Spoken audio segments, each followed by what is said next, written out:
Good morning, everybody, and thanks for watching. So, do characters in a novel make choices? Well, of course they do. In any story that we read, characters within that story make choices. Are they free will choices? Are the characters in a novel or a story free to go off script and do the opposite of what the author penned in for them to do? No, of course not. They make choices based on the direction and the writing of the author. Now, let's say we put that novel or story into a movie. Now, the characters are living, they're moving, they're breathing, and say you stepped into that movie. Do those characters have free will to go off script and do whatever they want in any movie that you watch? Try watching the same movie two or three times. You know exactly what the characters are going to do, and they're not free to do anything else. So, that is the relationship between the author or the director and the story that they tell. The characters within the story make all kinds of choices, they go through all kinds of experiences to enlighten them, make them stronger, go through pain, whatever it is. But none of those choices or none of those experiences are created by those characters. The characters' choices, their experiences, everything they go through are penned by the author or directed by the director. And then as the story reads or as the movie plays out, those choices unfold exactly the way they're supposed to based on the author's decision. Oh, well, that's a movie and a story. That has nothing to do with God. Well, Psalm 139:16 makes that exact analogy when it comes to God dealing with us. He says that He wrote down and formed every day of our life, every single day of our life before we're even born. He wrote it down where? In His scroll, in His book. He's the author. He wrote it down. He wrote it all down. Everything that would happen to us, every detail, every experience, every choice, every pain, every failure, every joy, every belief, every thought was written down, set in stone before we were even born. So as we live, all these things that we go through just play out in real time. We make choices, we do this, we do that, we experience this, we don't experience that. And it's just a result of what the author has written down. That's the analogy in Psalm 139, verse 16. Same way in Isaiah 46:10. God tells the end from the beginning. From ancient times, long ago, what yet has been done. All my desire shall I do, God says. I have formed the plan. Indeed, I shall do it. God has planned it all. And He says, I will do all my desire. And yet people in the book of Timothy say that God wills all men to be saved, but He can't do it because it's a weak and pathetic wish. It says right here, all my desire shall I do. I have formed the plan. Indeed, I shall do it. I tell the end from the beginning. I wrote down every day of every life in a book. And it has to happen. You can't change a book. You can't read a book and change what the characters do. We are playing out God's plan. And our choices, our lives, what we go through, teach us about God, teach us about ourselves. And in the end, it's the perfect plan orchestrated for us to come in to a realization of who God is. A plan that gives Him the most glory and us the most joy that we can't even imagine, because God perfectly scripted each and every story. And yes, it includes evil, as God created evil, and this experience on earth is an experience of evil. But going through that gives us an understanding of the goodness and greatness of God that we're going to bask in forever. So that's the picture that God paints about how He controls all things. I wanted to look a little bit in Proverbs today, just going over some scripture there that blast human free will out of the water as well. Looking at Proverbs 5:21. For before the eyes of Yahweh are man's ways, all his routes he is balancing. That doesn't sound like a whole lot of free will there to me. Proverbs 16:4.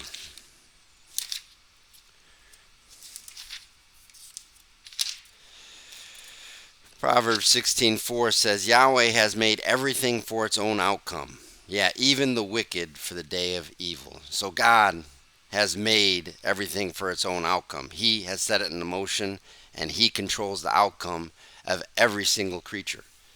Later, actually, in Ecclesiastes chapter 3, verse 9 through 11, it says that God makes everything beautiful in its time. So everything was created by God for a specific outcome. Just like the story of a book, every character is created to do specific things, to have a specific outcome. God is in charge of that all. Proverbs 16:9. A man's heart, it devises his way, yet Yahweh, He establishes his steps. So the man's steps are established by God. Yes, a man devises and thinks of things to do, but all of that leads to the steps. The action is the steps. And the thoughts or the things that a man devises in his heart directs his steps. So that's what God controls too. God controls the man's heart and his plans, because that action results in the steps that He actually takes. Every step we take, whether we accomplish that step or not, begins in our thought process. So that drives our action. Our heart drives our actions. So if we do something or don't do something, it's all based on what we started in our minds or what we devised in our heart. But God put that there too in order to direct our steps. So all of it is of God. Yahweh establishes our steps, every one of them. Proverbs 19:21. Many are the designs in a man's heart. Again, the man has a heart and wants to do things and plans things, but all that is used by God. It's a phantom free will for us to go through in order for what? Yet the counsel of Yahweh, it shall stand firm. So God does what He wants with people. Daniel 4:35 says the exact same thing. God does what He pleases with the peoples of the earth. He's not waiting for them to make choices or waiting for them to exact their free will so that He reacts to them. No such thing is ever mentioned in Scripture. Man designs in his own heart by this phantom free will. He plans, going to make choices, but it's God's counsel that stands. And the devices of the man, the plans of the man, is part of what God uses to fulfill His counsel. What He uses to fulfill the steps that He has preordained that person to walk in. You can't separate the two. It's all of God. And I'm going to get to a scripture that that talks specifically on the heart here. Again, a master's step. This is Proverbs 20:24. A master's steps are directed by Yahweh. How then can a man understand his way? Oh, but people can make choices in their hearts, and if their heart is good, they can come to believe. If it's not, then they don't. But what about Proverbs 21:1? Like rillets of water is the king's heart in the hand of Yahweh. Wherever he desires, he redirects it. So God changes your heart like rillets of water, can move it from one direction to another direction. He can change what you think and feel, your thoughts, your inmost being, which he knit together in your mother's womb. He can change that heart at any time. And before these other scriptures I went to, we're talking about man making plans in his heart. Well, all those can be shifted, directed, and are created by God in order to drive his counsel and direct the steps of man that God has planned from the very beginning. The scripture is overwhelming that God is sovereign and we are just playing out his plan. I know it feels like we make choices. That's part of the experience. We do make choices. We do make choices, but they're just not free. We are not free like characters in a book or a movie to go off script. Yes, we can go against God's stated will, but that is part of his plan. We can never go against his intention, and that is explained by Paul in the book of Romans.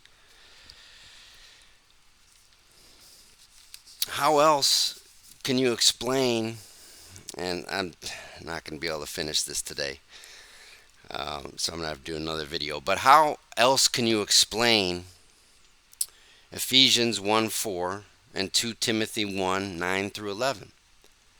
It is said in those scriptures that we are given faith, we are given grace before the foundation of the world. So that's before we were born. So we were chosen. If you're a believer, you were chosen by God to believe before you were even born, before the foundation of the world. So when you appear on life here and you're alive, first of all, that had to come to pass, and it was well before your great great great great great great grandfather was even born. God had to plan your existence in order for you to believe. And then everything in your life that you go through, the circumstances, the experiences, lead you to belief. Not because you made a free will choice, but because God ordained and wrote down in his book before you were even born that you would go through these experiences and make this decision. So you do make the decision, but you're just carrying out what God had written in his book years and years and years before. And we're just playing it out in real time. He chose who would believe. You're not free to not believe. If you weren't chosen to believe, then you're not free to believe at this point. Acts 17:25. He himself gives to all life, breath, and all. What is not included in there? Everything is included. Acts 17:28. In him we are living and moving and are. See, we cannot step outside of God. If God is this circle, everything is inside of him. In him we live and move and breathe. We cannot operate outside of him. What Christianity and religion thinks is that God is here and he created all these things over here, and it's our job to get back to God by making choices, by operating independently to get back to God. Well, that's not what Scripture says. In him we live and move and breathe. in him. He himself gives to all life and breath and all. We cannot step out of anything that God is or does.